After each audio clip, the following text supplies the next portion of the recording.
Hello, everybody, and welcome to the Women's Soccer Show. I'm Sarah. And I'm Amy. Amy is here, everybody. You know her, you love her. You've heard her before many, many times, and will be joining us for the next 3 weeks as the co-hosts. Let's go. I'm so pumped for this, Amy. Yeah, me too. Super excited. Thank you for having me back on. Always like to talk women's football with you. So thank you. Appreciate it. Okay, so for anybody who might not have heard, but they've probably heard you, but a reminder of who you are and what your background is in soccer. The who you are is a big question. Amy is a friend of mine who also I played soccer with, who has a massive background in football that I'll let you share, Amy. Yeah, so we used to play together, but sadly we don't now because you moved, you left me. But yeah, so my football background is basically I started playing when I was 10, played in England. Wasn't great opportunities for me then during that time to sort of make a living out of football. So I went into coaching, was lucky enough to get all of my coaching licenses through the college system in England, which is basically an extension of high school for Americans, and came over to the US to fulfill my dream of coaching football. And I coached football for a little while. And now I'm just a football enthusiast who plays on Sundays. My full-time job is sports medicine. I'm an athletic trainer for a college. So that's me. So we're gonna have a whole interview where you tell us exactly why everybody's tearing their ACL right now. Yeah, we could definitely do a whole episode on that because it's incredibly important and prevalent right now. You also have your UEFA B license, right? Like that's the licensing you have. I feel like that's a big deal as far as licensing goes. Isn't that the most coveted? I think you can have like US soccer licensing or UEFA, and UEFA is kind of like the most coveted. Yeah, so UEFA is probably like worldwide regarded as the best. Right. I think USSF is very much a US. Yeah, it's just a US focused qualification. So yeah, I do have my UEFA B license, which I got when I was about 20 when I got it, which was incredibly young. And I'm thankful for that experience and what it's afforded me the opportunity to do with my life so far. So, but still, most of the time when we have a discussion about something that's happening on the field, I'm usually right. All right. Nevertheless, we're not here to talk about our football. We're here to talk about the NWSL, the WSL, and some international news. Really exciting weekend. So let's do it. All right.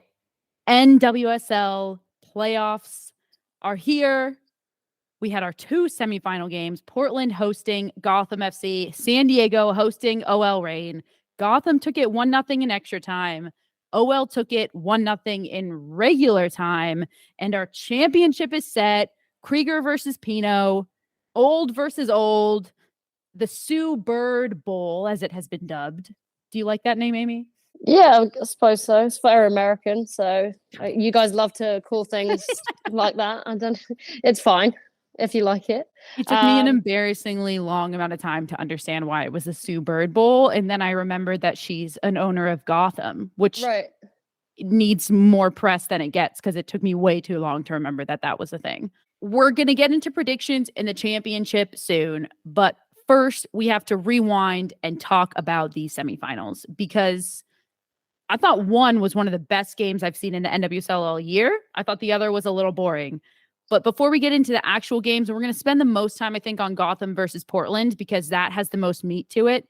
But we talked last week about international break and how it falls very awkwardly this year in the middle of the break between the quarters and the semis. And 2 teams, Portland and San Diego, that got first and second place in the league, were supposed to get a 1-weekend bye, which is essentially a 2-week bye. And instead that turned into a 3-week bye. And it seems to me that Portland's lost, San Diego's lost. And I think it took both of those teams about 45 minutes to really get back into their groove in the game. I think this was a massive factor in who is advancing to the championship this year. Yeah, I agree. I think that when you do that, you lose momentum. And people will talk about, they had the time to recover and rest and then they can work on tactics and anything specific that they really wanted to focus on. But I truly think that it lost momentum for both of those teams. They 3 weeks out is too long. Then you sort of like, you're out of the rhythm of playing. And honestly, it's almost good to have games come in thick and fast. It keeps you in that rhythm together, that togetherness of playing as a team. And so I would definitely agree with you on that I think that those two teams really suffered and struggled. And for 45 minutes, I mean, I watched the Gotham game in a bar, but that's another thing. But it was a great atmosphere, and there was like a lot of Gotham fans in there, which is like amazing. But I think that you can see Portland really struggled in the first half against Gotham to get going. And the tactics that Gotham had, which was like to drop Esther Gonzalez back into the midfield, worked out pretty well in the first half. But we'll get into that a little bit more. Let's talk about it. Let's get into it now. Okay, let's get into it then. Okay. I mean, we're going to talk about it anyways. Gotham took down Portland 1-0 in extra time. And like you said, I thought the first half was all Gotham. I think maybe it was you that texted me or I texted you. That was, I think, one of the best halves I've seen Gotham play all season long. And I agree that we saw how important Esther Gonzalez is to this Gotham team. But she was playing a bit of a different role. She usually just sits in like cherry picks, but she showed off how well she can drop back into like a false nine and just hold the ball. And that was the best I've seen Gotham move the ball around, I think, this entire season. Yeah, they were very good in the first half. I don't think Portland expected them to come out the way they did, especially with Lynn Williams was the focal striker and Gonzalez was dropped off. So I think that was a little bit of a surprise for them. And I didn't expect Esther Gonzalez to have as much possession in the midfield as she did in the opening. I think it was like the opening 15, 20 minutes. She was very prevalent in that area, which again surprised me as well. But having Purse up front and having Lynn Williams and also Yasmin Ryan, those three players give you something that, I don't think any other team in the league has. And then having Esther Gonzalez as a World Cup winner, just dropping in behind them is like a very dynamic, technical front four when they go forward. And then having a hold defensively gave us a little bit more of, resilience in the middle when we needed to clog it up. Yasmin Ryan, I think, is one of the standouts from Gotham throughout this entire season. And I think people can talk about Jenna Knight-Swanger, and they should. We'll talk about Ali Krieger because that was one of the best games I've seen her play in the NWSL in a very long time. And, people will talk about Bruinia and everything, but Yasmin Ryan has just been quietly working her way into this team. Last night, I felt just how key she was for this Gotham team. Yeah, she was. Her hold-up play was great. Going forward, she was direct when we needed her to be. I don't think she lost the ball. I can count on probably like one hand the amount of time she lost the ball yesterday, and it was a long game. It was, regular time and extra time. Yeah. So just that alone, being able to make smart decisions on the ball, when to go, when to cut back, was key for Gotham yesterday. It really was. And I think that her link up with Lynn Williams is fantastic, and Esther Gonzalez as well. Because in the second half, Gotham shifted and Esther Gonzalez moved up front. So again, I think that was a really good tactical shift. At some point during the second half, I said Gotham is going to win this game. It just felt that way. Like there was something happening, and I'm obviously I'm a Gotham season ticket holder, but I've been very, very critical of them. At least. There's been a lot of talk about, especially last season when we finished bottom. It was a hard season to go and watch them play. Yeah. You were there. You were at a lot of games as well. So like it wasn't the best. And I think that the performance on Sunday is just shown how far they've come in a very short space of time. It certainly felt like it was. I don't know how to say it. It just felt like we deserve this after what we sat through last year, truly. But I'm shocked that you felt like that in the second half about Gotham, because in the first half, I felt like Gotham were controlling the game. And when the second half came around, it was all Portland. They had more shots, they had more possession, and there were a few times that, frankly, Portland fans will be looking back on and saying that should have been a goal that we'll come on to.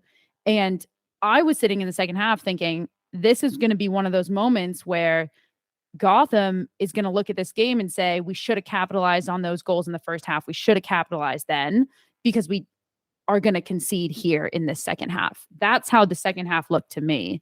And it just was the fact that Mandy Hawk came up massive, and Ali Krieger was just like a masterclass in 2v1 and 1v1 defending against somebody who has twice the speed she has. And that's the only reason Gotham made it through that second half.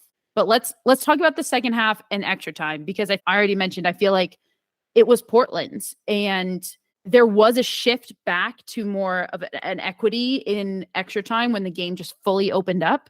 But for me, Portland did nothing wrong. They came out really strong in the second half. They got their groove back after being off for 3 weeks. And the only thing that changed, and I knew this would happen because this happened to them in in their final regular season game versus Angel City. Becky Sauerbrunn is almost 90 minutes fit, and she'd been in the game for more than 90 minutes at this point in extra time. She had to come out. Kelly Hubley went in, and it was within 3 minutes that Gotham were able to capitalize on that. And Katie Stengel just scored an absolute banger. But I feel like Portland did nothing wrong. It was just when you take Becky Sauerbrunn out, there is a hole, and Gotham capitalized. Do you agree? We just talked about how important Ali Krieger was to Gotham, and I think Becky Sauerbrunn is equally as important to Portland. And she's obviously has a time limit on the amount she can play, and it was a medical staff decision that she couldn't play any more minutes. I'm not questioning their decision making. That's what they think is the right call to make. I just think, I don't know, has she got 10 more minutes left in her? Okay, yeah, that's my question. Is this one of those, okay, but this is important enough game that we're just going to do it? Yeah, I think that maybe you say, yeah, this is because this is it, right? If you lose this, you're done now for the rest of the season anyway. So why not take a little bit of a chance on an extra 5 or 10 minutes to see if she can stay in the game for a little bit longer? But again, I'm not questioning the medical decision because I'm a medical person myself. So I get it. You have to make tough decisions. Though. Yeah. And I appreciate that they trust Kelly Hubley enough, who, by the way, played a big role in their NWSL championship win last season. So it makes sense to just trust in that. And it just went wrong. Yeah, and I don't think you can really blame anybody for the goal, right? No, I agree. It's a great goal. It's Katie Stengel just getting it out of her feet and curling it in the top corner. And again, why was the goalkeeping changed? Why was Bixby dropped? Like, what was the situation there? Do you think that she gets to that? Because she's a little bit taller than the keeper they had in. I don't think anybody gets to that. I think you nailed it when you said that's just an incredible shot. I don't blame Kelly Hubley. I think that possibly Gotham don't end up in a situation where they're at the top of the box and have that much time and space. We talk all the time about why center backs aren't subbed. It just throws a wrench in a lot of organization. And so it's not anybody's fault. I think that's just what Gotham were able to capitalize on. That shot was just a banger. She could try that shot probably 10 times and miss it 9 times out of 10, right? But this is what I mean. It just felt like it was Gotham's day. Like, I don't know why I felt that way, but I did, because Portland had chances, they didn't capitalize, and then you kind of get in your head, it's like, well, they haven't capitalized on these chances, so could be our day today. We might just need one bit of luck or just a worldie of a goal to take it, and that's exactly what happened. I have to say, when I saw the weather report, I did think maybe this benefits Gotham a little bit, having played most of their games with weather delays and a lot of rain. Potentially that was a bit of a help.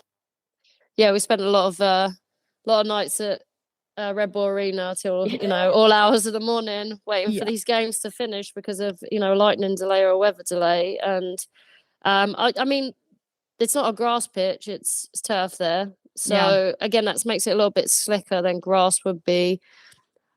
I guess it could play into it. The more experience you have playing in the rain, the better equipped you are. But I just think it just felt like it was going to be Gotham's day. And they've played Portland a lot and not had a lot of success. And at some point, it has to turn. And I think that this was This was the one for Gotham where it turned, and the bar I was in, there was a guy in there. I guess he's like a lifelong Gotham fan. He was on the floor crying. I mean, that's how much it meant to this guy. It was a lot. Yeah. I'm glad you said that. This is Gotham's first ever time in an NWSL championship in club's history. I saw a stat online that Gotham is the first ever team to go in the NWSL to go from last place to the championship within the course of a year, but that's not true. Kansas City did it 2021 to last year. It was Gotham's day. It does certainly feel like the stars might be aligning for Ali Krieger to have her big moment because she didn't get the goodbye to the national team. But before we get into that and our predictions for the championship, we have to talk about this second game. So from Portland to San Diego, and I think we were all a little stunned watching on TV when we went from this beautiful soccer stadium and then suddenly we're hit with like American football lines and end zones. It was such a drop. I feel like we went from a high, and I was watching like that stadium, Providence Park, was so loud and it was such an environment.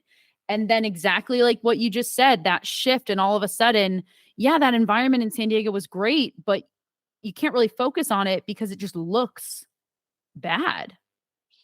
Yeah, it's an eyesore to look at. It detracts from the football, which is what we're trying to watch. Yeah. Obviously, it's a very important game. It's a semi-finals. We're not talking about just a regular season game. I mean, even a regular season game, it's not acceptable, but it's a semi-finals of the NWSL, and that's what we're looking at. I mean, we've made huge strides in the game, the women's game, but we're still fighting battles. You can see that. I feel like it's an exact picture of where we're at, where it's a sold out stadium. The vibes, the atmosphere is incredible. There's so many positives. And then there's just this one piece that just isn't in place yet. And that's kind of where we are in the game. But let's talk about this game. San Diego win the NWSL Shield, host OL Reign, and they end up losing in regulation 1-0 in a game that, frankly, I felt like San Diego was never in control of. They lost control of it within the first couple of minutes, and they were never able to come back. And I really do chalk it all up to they weren't able to like click until about the 60th minute, and it was too late at that point. We talk about that extra bye week. I think San Diego was hurt by that. I think San Diego's team, when we talk about what internationals they have, you think of Naomi Girma and you think of Jaden Shaw and Alex Morgan, and their entire team is really structured around those three. And those three needed to have a mentality shift. And then I'll also throw in, because I know we have differing opinions on Leanne Sanderson, but she did point out in the lovely color commentary, even though I couldn't listen to that play-by-play, that Kira Carusa, who plays for Ireland's national team, played in that horrific game with that waterlogged field against Albania. And because that was on a minutes restriction and didn't start, and she's been really key in their midfield as well. So for so many reasons, international break, I think, really threw a wrench in San Diego's season. At the end of the day, I think when OL won, we knew this matchup would be transitional. I think these are two teams that like to play transitional-based soccer. OL doesn't like to possess the ball through their midfield. They're kind of more of a one-dimensional team. They want to get that ball forward. They want to get it to Lavelle. They want to get it to their wings, and they want to go. And San Diego as well. They are not as much of a possession-based team, despite having an English manager. They are more centered around going up and down, forward instead of side to side, and kind of possessing. So we knew it would be the style that it ended up being, but for San Diego to not really have a dangerous opportunity until the second half of the second half. I guess what did OL do well, in your opinion? Well, I think they were just like tactically solid, right? They played to their strengths. They lent on their players who are experienced. And again, they're going into a hostile environment. You want to keep San Diego sort of like as quiet as possible from, for the first 10 minutes. And once you settle that down, it kind of takes the crowd out. It's like, okay, now we're ready. We can settle down into our style of play. And honestly, I don't think that Reign did anything particularly to set the world on fire, because San Diego didn't do anything that was like super dangerous for them to have to worry about. I think that the goal they scored was incredibly lucky. It was a cross. It was definitely not a shot. We can all agree on that, because it was not a shot. There's no way. No, Absolutely Veronica not. Latsko literally admitted that she wasn't shooting the ball, which is something you're never supposed to do, but I appreciate the honesty. Yeah, fair play to her because it was Yeah. definitely a cross, and I think that Sheridan just got caught out.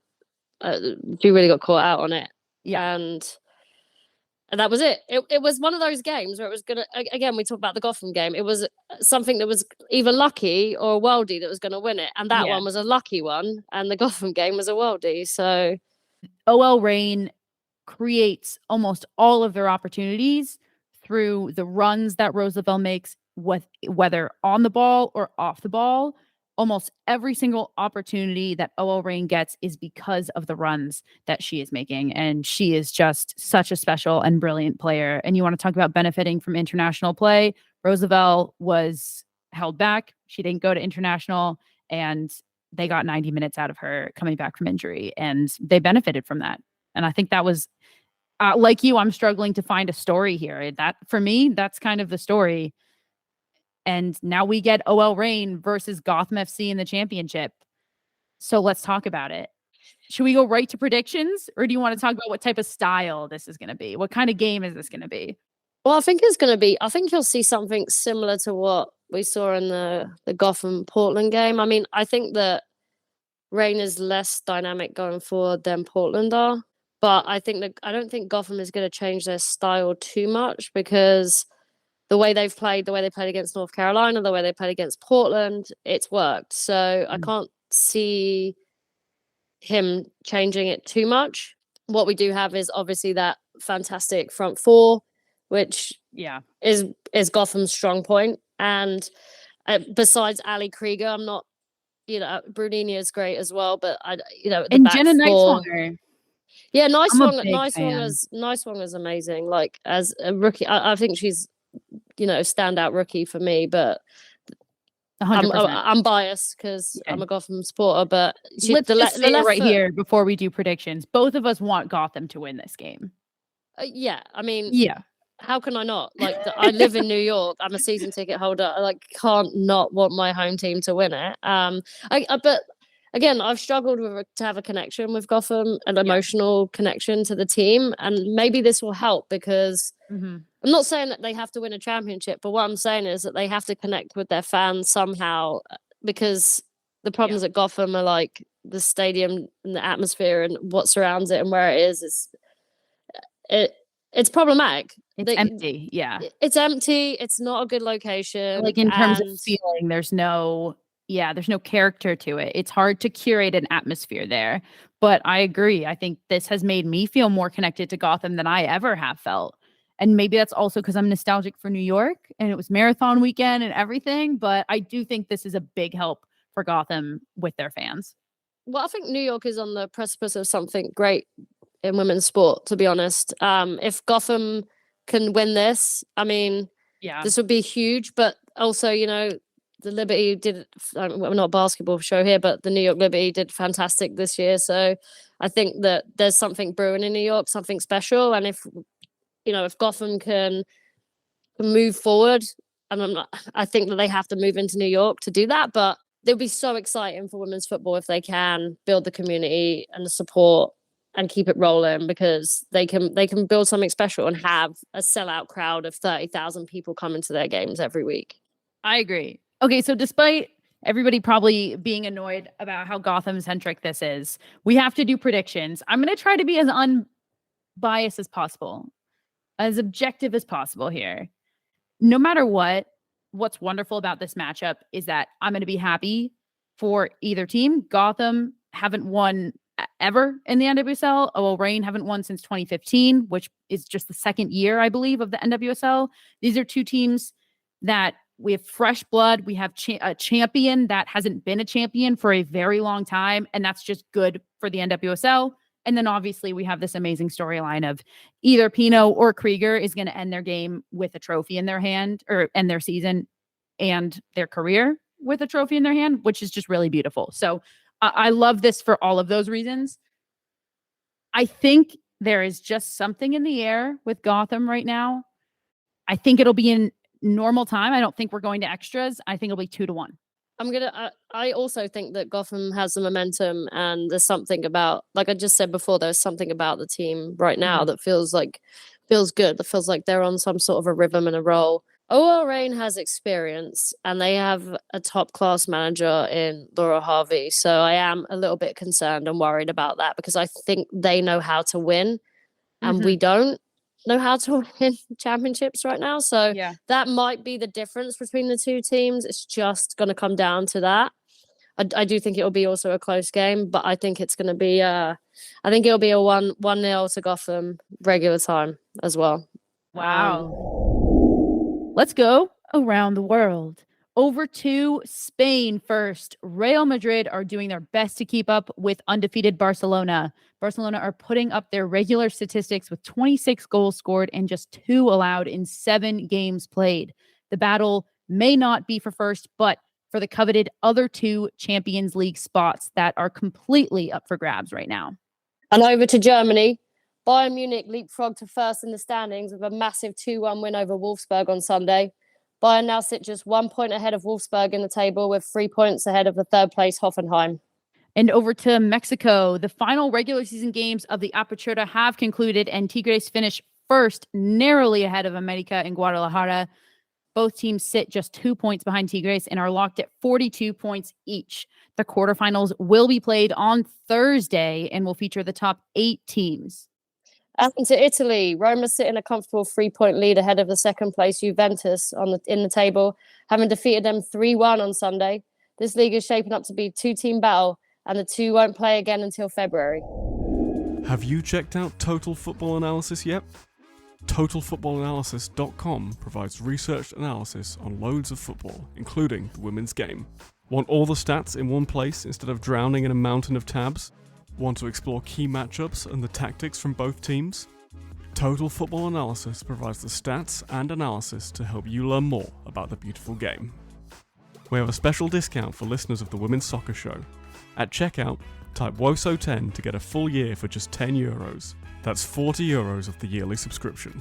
Head over to TotalFootballAnalysis.com and type WOSO10 at checkout. Before we get into WSL, we are going to talk about some big international news that has dropped. And while it's not confirmed, it does seem that Emma Hayes will most likely become the next head coach of the U.S. women's national team. And let me tell you, I don't know if I can tell you because I'm not sure I have words. This has felt like a fever dream. This is like I'm going to wake up at some point and somebody's going to tell me I'm dreaming, because I have been saying this for so long that I just want Emma Hayes or Casey Stoney or Laura Harvey to coach, but mainly Emma Hayes to coach the U.S. women's national team. And I never actually thought that this could happen. And here we are. And my heart couldn't be happier, Amy. And I know you're about to just like crap all over it, but I'm ready to defend it. How do you feel as an English woman? I mean, I'm not totally going to crap all over it, but I am very upset about this decision. I mean, I'm not a Chelsea fan, clearly, but I'm an English person. Why I'm like, why are you upset about it? Well, I'm English, so I don't want her to go to the US and coach the US and make them good. Like, no thanks. I'd rather not. I just want the US to remain in this mediocre state so that the other teams can win things. No, this is huge news because Emma Hayes obviously has been at Chelsea for a very long time and has been outstanding there, and she's brought so much to the club in terms of stability and success, and just basically outlining the vision for the club moving forward and how they should operate as a women's football team and set standards in the WSL and for women's football worldwide. And for her to leave to take the US national job, this is the only job that I could see her going into, to be honest. I don't know where else she would go. This is the only one that makes sense to be. That's open right now. Yeah. That's open right now, because the other one would be the England job, because exactly. It's not open, and obviously for good reason. Serena, if you guys want Emma, but we want one of them. Yeah, we can't have both. Imagine we had two co-coaches, co-head coaches for England. It'd be over for everybody I would else. love that. Yeah, it really would be. But this is good news for the US women's national team, because they're getting somebody of such a high caliber and standard, and finally we're not just messing around with coaches who've done something in the NWSL, or they've done this, that, and the other. They're a man who gets an opportunity. Like this is a move that says the US are serious about progressing and becoming number one in the world again. I mean, that's so true. This is them quite literally putting their money where their mouth is. It's rumored that the offer that was made to Emma Hayes is an offer that would make Emma Hayes the highest paid international head coach for the women's game across the entire world right now. So this is quite literally putting your money where your mouth is. And frankly, there's no better person to make that offer to. I think that this is an incredible move from the US. I certainly hope, if this falls through after this, I'm going to be just beyond disappointed. But Emma Hayes is somebody who, I'm not looking at the statistics, but I'm sure she is one of, if not the winningest coach in women's football, especially in the last 10 years. And not only does she know how to win, but she knows how to build a lineup and put the puzzle pieces together and recruit. And if Emma Hayes is at the helm of the senior national squad, I certainly hope that she would have some influence as well in the entire system. And that is just as important as the trophies that she could bring. Okay, so who is next in line at Chelsea? And we only have to talk about this for a brief second because there's only been speculation and nothing from any clubs, just people saying, hey, who fits the bill here is Casey Stoney. And I just think you guys can keep your paws off of all of our coaches here in the US, and she's staying here. First of all, she was born and bred in England and got all of her coaching certifications and her experience there. But cool, yeah, we'll just say that she's a US You're just trying to coach. trade one for one. No, I think Casey Stoney's a good shout. Do I want her to go to Chelsea? Absolutely not. As a Man United fan, that would be disappointing. But I think it's realistic. It's a realistic person. Who else? Who else are we looking at for this job? I mean, Casey Stoney. Along those same lines, I could see Laura Harvey being fed up with the US and again not being selected for that US women's national team job and just saying, I'm out. I'm going to England. Yeah, I mean, Laura Harvey feels very settled in the US, but that could be something that happens. But also, like, Casey Stoney has now moved her family over to the US, and I don't know if they're going to just want to move back to England. It's a lot to move your whole family, kids and stuff, change school systems. So maybe Casey Stoney isn't the one. Maybe we look inside of the WSL for a replacement, but I'm struggling to see who. If Mark Skinner's name is mentioned in there, that's embarrassing, to be honest. I don't know who else would get that job who could do what Emma Hayes has done, and that's the problem, right? There's nobody that I'm really thinking, wow, yes, that person would be a great fit for Chelsea. You know what, though? We don't talk enough about promoting from within. And perhaps there's an assistant coach who's been studying under Emma Hayes for the past 6 years that is primed and ready for the job. And I think we can see that quite literally play out with Becky Tweed in Angel City, who was an assistant coach for a very long time and got a couple of interim opportunities. And look at what she's been able to do. And it was just kind of being in the right place at the right time that she was able to make the move from assistant to head coach, and she was ready for it. So I think that's a big reason too. We just are cycling through the same coaches across this entire women's soccer world, and I'm a little sick of it. Let's start to grow coaches and let's start to promote from within. Well, she has her assistant, Denise Reddy, used to be the head coach. I don't know if you remember at Gotham for a while. She was interim. So that is her assistant. And I didn't remember that, but thank you for reminding me. You're welcome.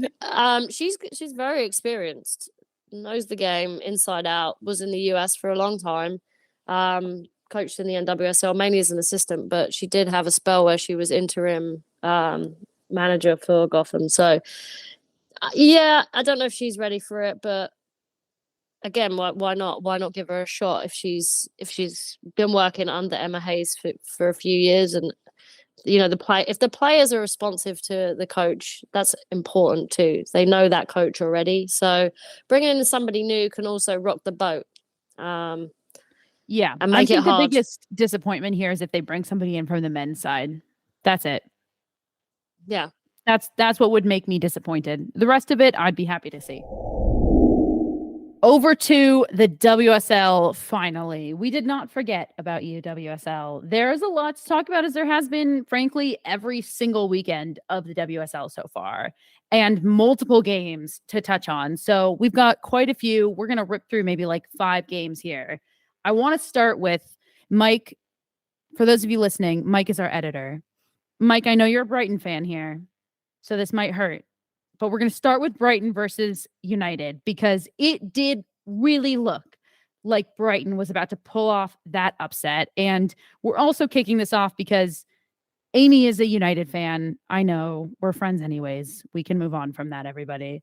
But United, once again, Rachel Williams, who else, puts a goal away in the 98th minute to draw. This is the second time this season that's happened, where it looks like United is about to take 0 points.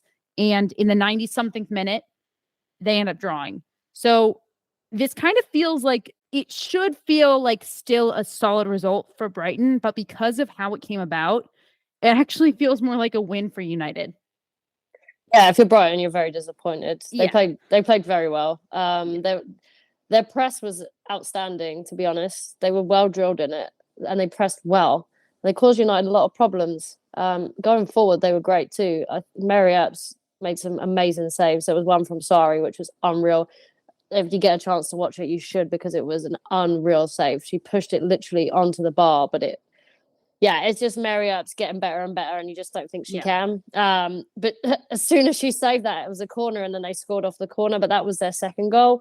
So, Brighton scored first. They deserved it. Man United were wasteful in front of goal. JC missed too many chances. We're still waiting for her first goal. She looks great. She's dynamic. She's entertaining, and I love that about her. But she needs to score. She's a striker. So, again, Bagley at the other end, ex-United goalkeeper, made some tremendous saves for Brighton. So with them being 1-0 up, it was, United kind of started to knock on the door a little bit, get some possession, and then Toon scored a worldie. She needed that. Yeah, I mean, since the World Cup that she scored that worldie against Australia as well, that gave her a little bit of confidence. She's been okay this season so far. I think she's had a good season for United. Yeah, she's had some good performances. And I think that's important for her, because she's a leader on that team now. She's been there for a while, and we know that she's United through and through. So the goal was hot bins, kind of Katie Stengel-esque, but on a right foot instead of her left. So it was into the opposite corner. And then you thought, okay, United's going to go on and push on now and win it. And then Brighton scored from a corner, and I think it was the 86th minute. And it was like, okay, well, Brighton's going to win this now. Yep. How have they done that? And they've signed some really good players, and you can see that it's making a difference from last season. They were at the end of last season, they gave us a good run for our money too in the FA Cup, and I thought there's something brewing here at Brighton that could be good, and it showed in this game just how far that the progression is and how serious they could be in sort of like moving up the division and challenging for maybe a Champions League spot in a couple of years. I mean, we're seeing a lot of very competitive games in the WSL, which is amazing to see. I mean, we look at the table. Who would have thought Spurs would be in third place? Right.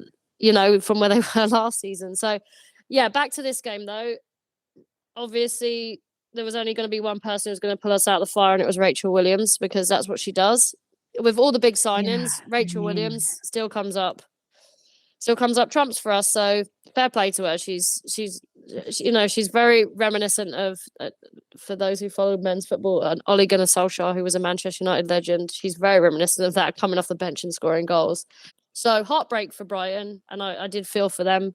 They deserved the 3 points, but for Man United, digging in and getting a result when it didn't look like it was going to happen is important. So, not our best game, but we'll move forward from it, and Brighton will definitely grow from that result as well, even though it will feel like they've dropped 2 points instead of gaining one. It does certainly feel like a big difference. They would have leapfrogged over West Ham with those 3 points and then felt like they could maybe even contend with Leicester City. And then United, we would be within shooting's distance points wise. I hope Brighton hold their head high and they can just take that and use that momentum from that performance and just focus on the performance as a whole. Because I agree, they looked great. United have already proven 2 games out of this season that they certainly know how to pull it out of the bag. And that is thanks to Rachel Williams. I just am astounded at her as a player and what she could do in those waning minutes. I have no words for it. Moving from Brighton United over to, we'll go to Arsenal for a second. We have to talk about this because Arsenal beat City 2-1, a key win for Arsenal here. I have to say, with the start of the season that Arsenal had, there was a lot of chatter about if they can still do it. And it does kind of feel like that was a bit of an overreaction now. Would you say? Honestly, I don't think Arsenal played that well. I'll be honest. I think that there were spells where Arsenal played well. And the winner for Arsenal was a mistake by the City keeper. I mean, Keating comes out and she tries to head the ball and it bounces over her, and then Blackstenius has got a tap in. And that's just a young goalkeeper. She gave away a penalty. She saved the penalty, which would have, given her confidence. But she'll learn from that experience. But honestly, I think that Manchester City, as much as it pains me to say, were very good in the first 10 minutes. And then Arsenal scored, and that sort of like took the wind out of their sails.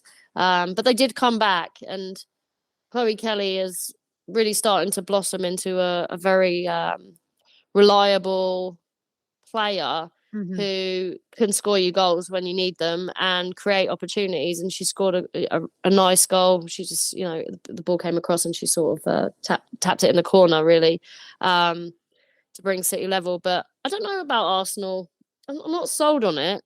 For everything that's been said, City have been one of the best teams and most consistent teams in this season so far. In this short 5-game season, City have been one of the few that have actually been consistent, and we haven't talked about their inconsistency. Arsenal, while we've talked a lot about their inconsistency and their poor start and their lack of finishing, they sit tied on points with City right now. And if you're finding yourself in that place and you're saying, we haven't even played our best soccer yet and we're growing, I think that's a pretty good place to find yourself. Yeah, I mean, I don't think it was a fantastic performance for Arsenal by any means. I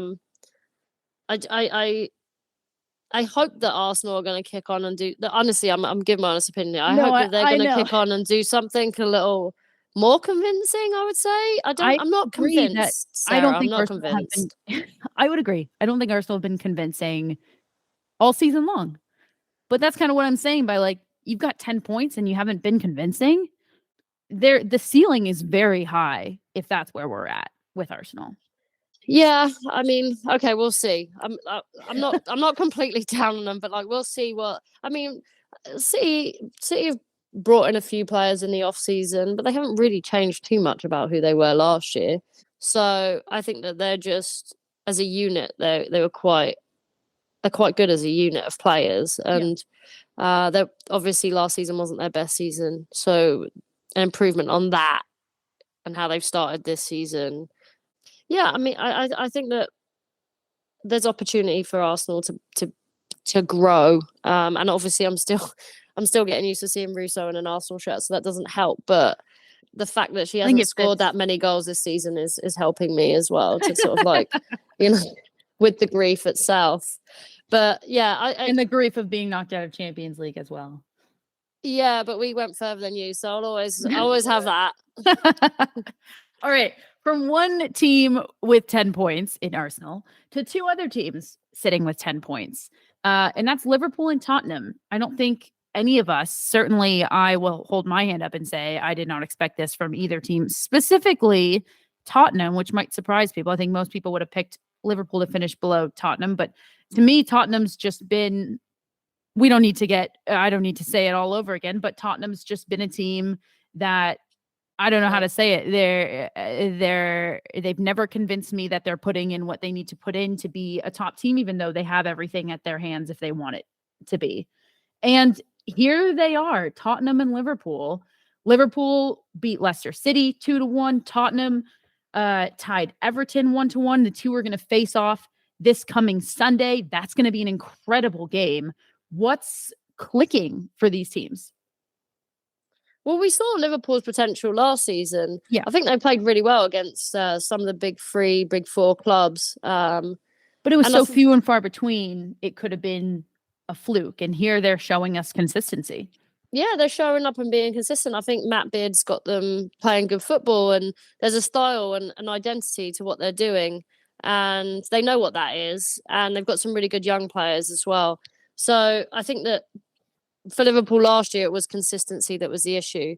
For Tottenham, it's remarkable, the turnaround for Tottenham, because they were bang average last year and really were struggling. I think that, they were lucky to survive because there was teams worse than them, but it went down to the wire. But this year they look a totally different unit. New manager, new style. Martha Thomas is thriving up front, which she did not for Man United, to be honest. She had her opportunities at Man United. I mean, I listened to the podcast last week and everybody was like, oh, no, I'm giving her an opportunity. She had opportunities. She had her time to score goals at Man United, and she didn't.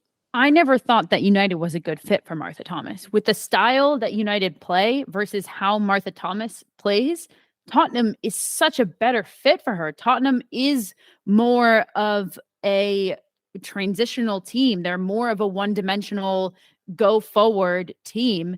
And then you add Beth England, and the combination of the two of them with Martha Thomas and Beth England being able to play off of each other, this is such a better fit for her. She wants to play that number 9 that sits on the last defender, that can make those runs, that can sit in front of the goal.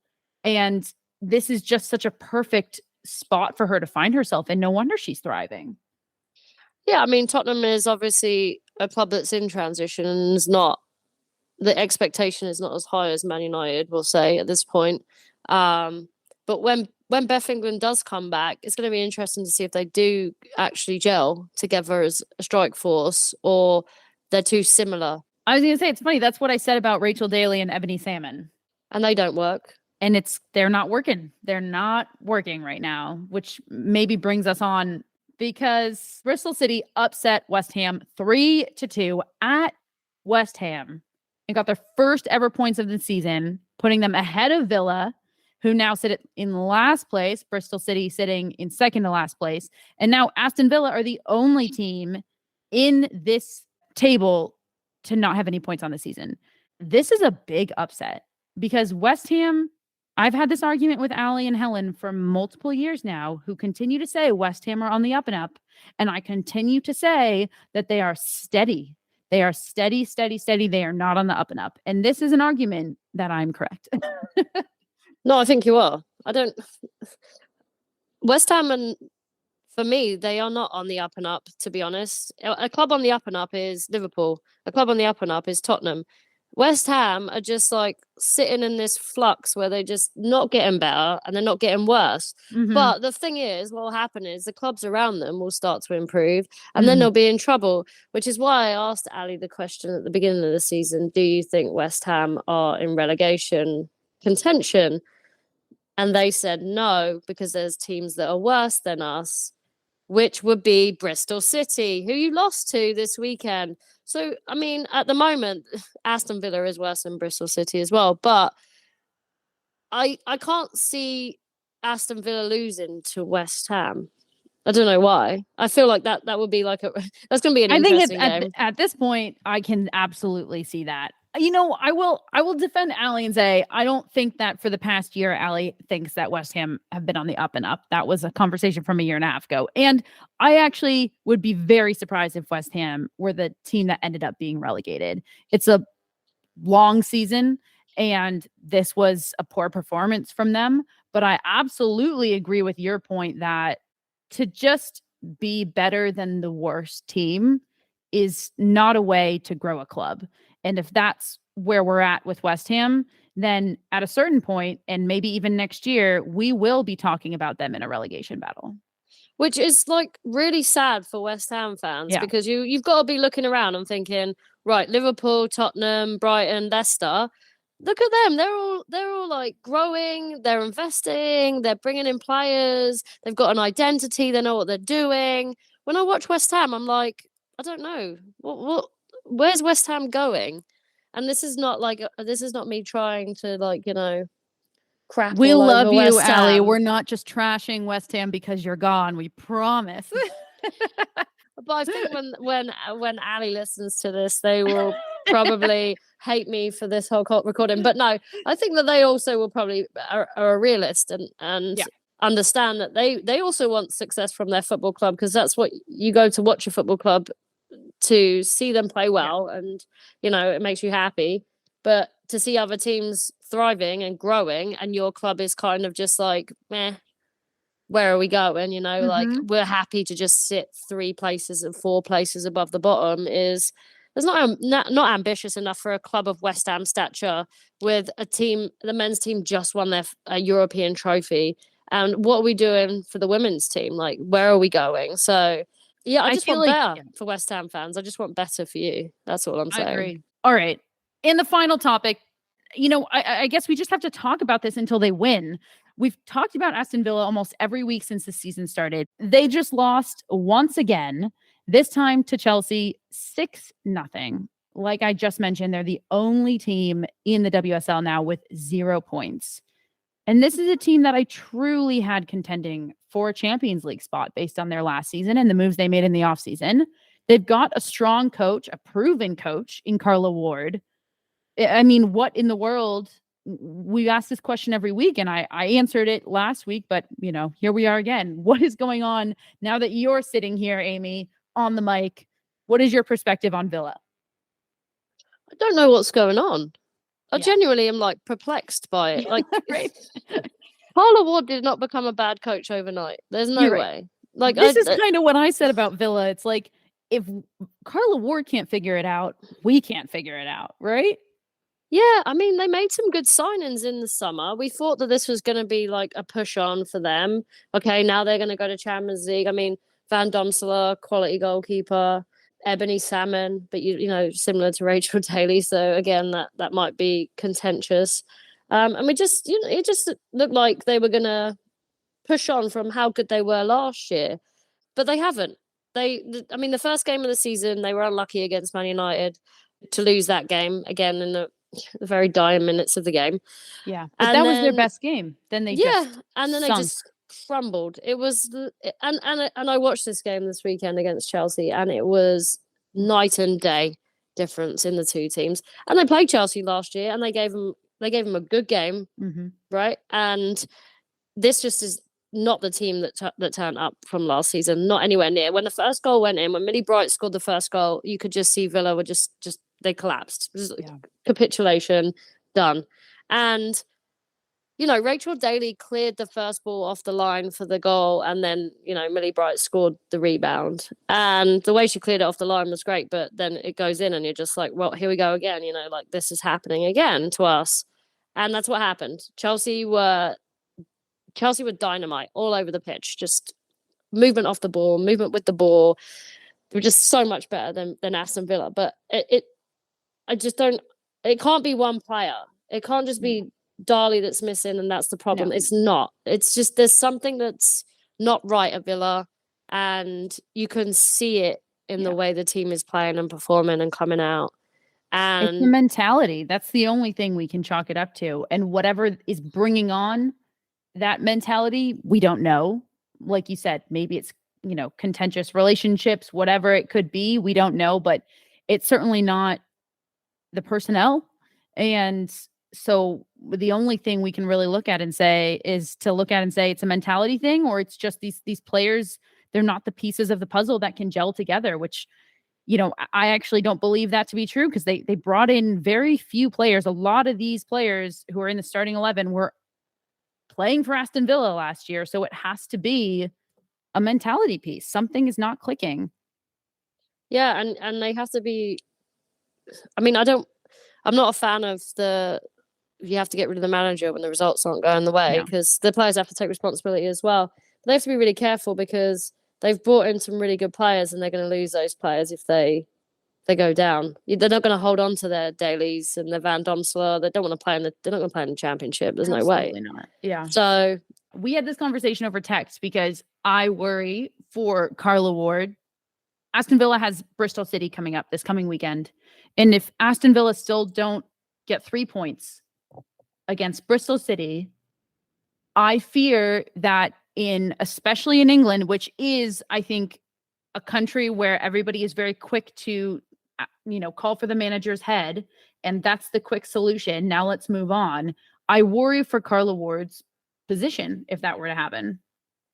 Yeah, I do too. I think that you said that you're excited for the Liverpool Tottenham game. I'm excited for this game, to be honest, because this is going to be huge. This is a huge game for the bottom of the league. I can't watch this game. I'm too scared that I'm going to watch Villa crumble again. I can't watch it. Well, I'll watch it because, obviously Bristol City have come from a win this weekend. They'll be in high spirits, but Villa going away to Bristol City is tough. And if they can dig out a result, maybe that'll be the turning point for their season. If they dig out 3 points there, get themselves picking up a little bit of momentum.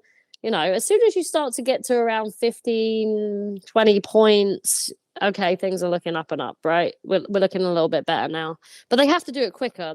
You can't just win a game and then lose a game, because that's not how this works in the WSL, because we all say this, it's a very small league and we don't have the opportunities to do that because it's not a 20-team league. So, yeah, I think that this is a huge game.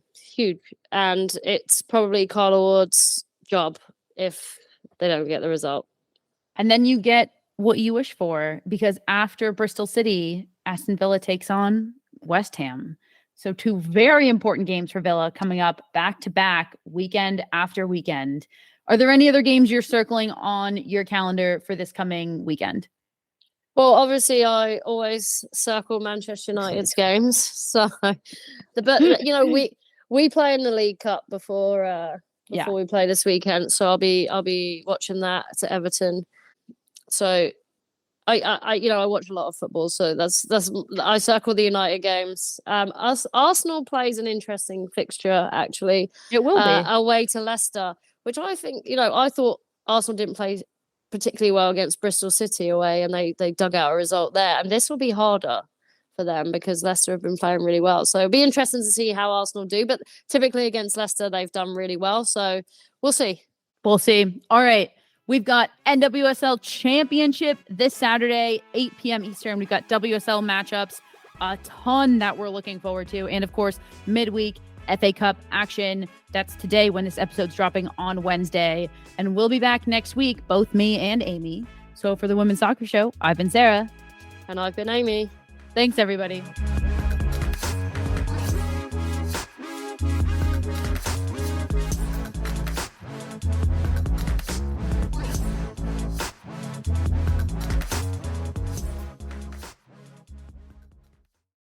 This podcast was edited by Monkey Hill Media. Visit monkeyhillmedia.com for more information.